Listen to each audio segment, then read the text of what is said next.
Young friends boxing club Gopalapatnam ఆధ్వర్యంలో 3వ sub junior boys and girls state boxing championship 2024 పోటీలను Gopalapatnam petrol bunk దగ్గరలో grounds నందు నిర్వహించారు. ఈ కార్యక్రమానికి ముఖ్య అతిథిగా తెలుగుదేశం పార్టీ విశాఖ పార్లమెంట్ అభ్యర్థి భరత్, విశాఖ పశ్చిమ నియోజకవర్గ శాసనసభ్యులు గణబాబులు పాల్గొన్నారు.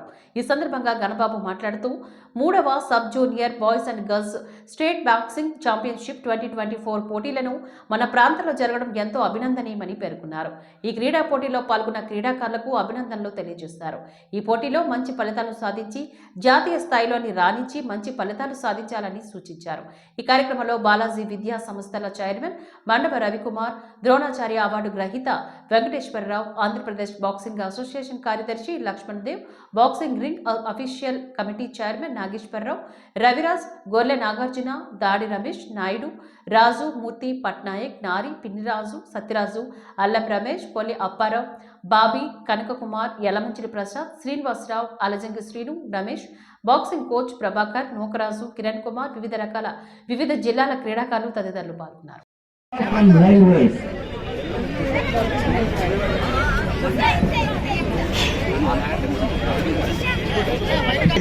ముందుగా మీరు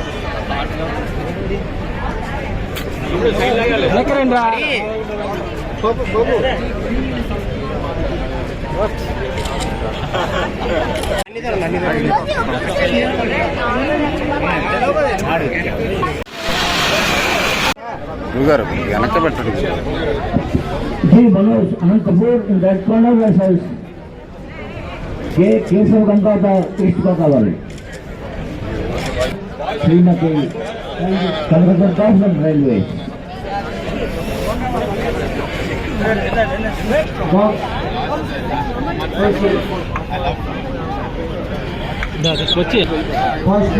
బాక్సింగ్ అసోసియేషన్ ఆధ్వర్యంలో బాక్సింగ్ అసోసియేషన్ అఫిలియేటెడ్గా Gopalapatnam boxing club youngsters coaching ఇస్తూ చాలామంది క్రీడాకారులు తయారు చేసిన స్ఫూర్తితో సబ్ జూనియర్ ఏజ్ అంటే అండర్ 14 ఇయర్స్ బాలబాలికలకి ఈ బాక్సింగ్ ఛాంపియన్షిప్స్ అనేటువంటిది నిర్వహించుకుంటూ ఇది 3వది ఈ స్టేట్ ఛాంపియన్షిప్.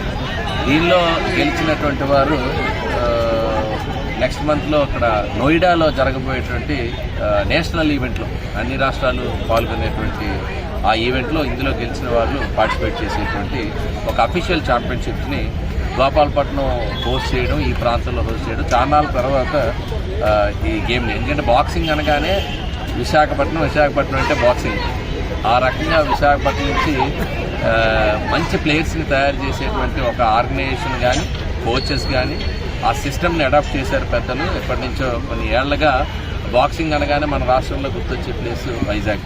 సో ప్లేయర్స్ తయారు కావడం కానీ ద్రోణాచార్య అవార్డు గ్రహీత మన వెంకటేశ్వరరావు గారు కానీ రవిరాజ్ గారు కానీ వీళ్ళందరూ కూడా ఈ గేమ్ని బాగా ప్రమోట్ చేశారు.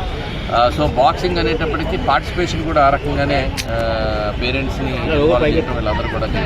సో ఈ రకంగా ఇలాంటి ఈవెంట్స్ ముందుగా స్కూల్ ఏజ్ ఎందుకు సెలెక్ట్ చేసుకున్నారంటే నార్మల్గానే సీనియర్ లెవెల్లో ఎక్కువగానే ఛాంపియన్షిప్ జరుగుతుంది, ఆల్రెడీ ఒక ఎక్స్పోజర్ ఉంటుంది. సో ఎర్లీ ఏజ్లో ఐడెంటిఫికేషన్ అనేటువంటిది ఏ గేమ్ అయినా ఏ స్పోర్టింగ్ అయినా, ఈరోజు చైనా, కొరియా ఏదైనా దేశాలు తీసుకుంటే ఒలింపిక్ మెడల్ టాలీలో చూసుకున్నప్పుడు మెడల్ సాధిస్తున్నాయంటే వాళ్ళంతా కూడా ఎర్లీ ఏజ్లో పిల్లల్ని ఐడెంటిఫై చేసి ఆ గేమ్ పైన తర్ఫీదు ఇవ్వడం అనేటువంటి జరుగుతుంది.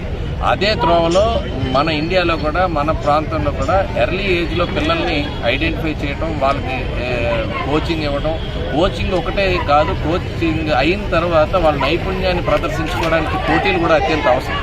సో ఆ పోటీలు పెట్టేటువంటి పరిస్థితి కూడా మనకు ఎక్కువగా ఉంటే ఆటోమేటిక్గా ప్లేయర్లో వాళ్ళ ప్రావీణ్యత ఎగ్జిబిట్ చేసుకునేటువంటి అవకాశం ఉంటుంది. కాబట్టి ఇలాంటి టోర్నమెంట్లు పిల్లల్లో